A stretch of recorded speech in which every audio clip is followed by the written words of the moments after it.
What's going on, everybody? Dogman Dan here. We are going to talk about Hotfix 16.04, and the reason we're going to talk about it is it has PvP balance changes is basically what it is. So what you're going to see in the background is me entering into my first ever Conclave capture, Cephalon capture, if you will.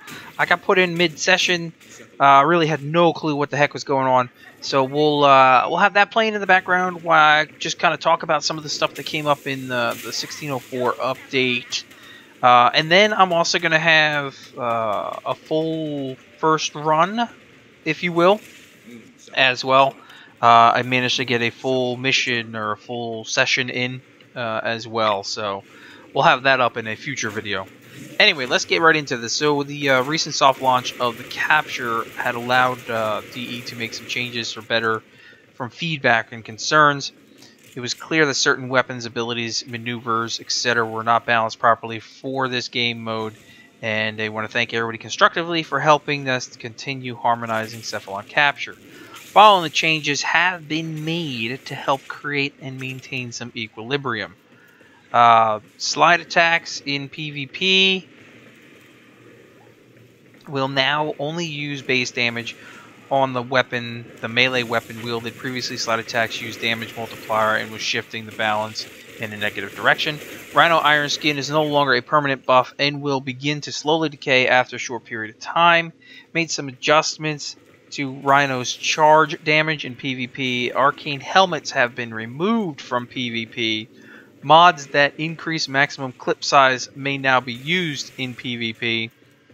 Increase DPS for all primary and secondary weapons in PvP. Increase the damage of Frost Freeze ability in PvP.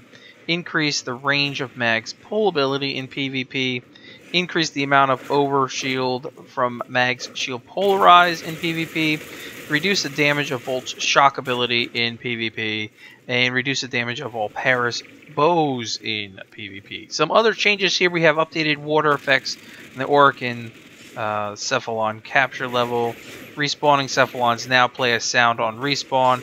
The gear wheel will be removed from the Conclave Arsenal menu. Some other changes that they did outside of PvP. We got building arcane enhancements now only cost 200,000 credits versus 500,000. They gave Rhino Stomps a slight audio boost. Removed dead animation time at the end of Excalibur, Radial Javelin, and Radial Blind casting animations. Tweaked various defenses in Corpus Spy Vaults and Grenier Spy Vaults. Ambulus has been removed from the Sanctuary's Simulacrum. Oh, I can't say that right.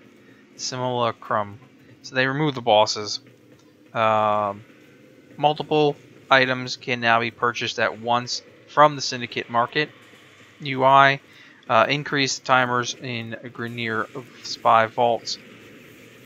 Increased timers? Well, there is no time on a Grenier Vault.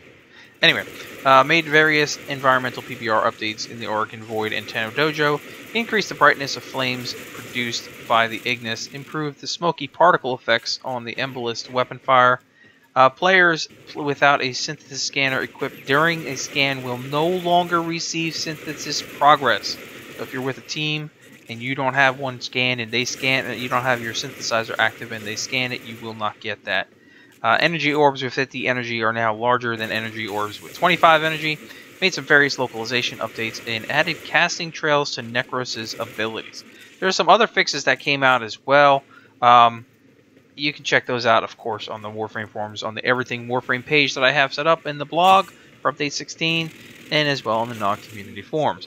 For now, I will leave you guys comments, questions below. Like I said, I will have a full run, my first full run coming up, and I'll talk about my reactions and thoughts on some of the stuff that I saw going on in there. And, yeah. So, until the next episode, thanks for watching as always. We'll see you guys soon.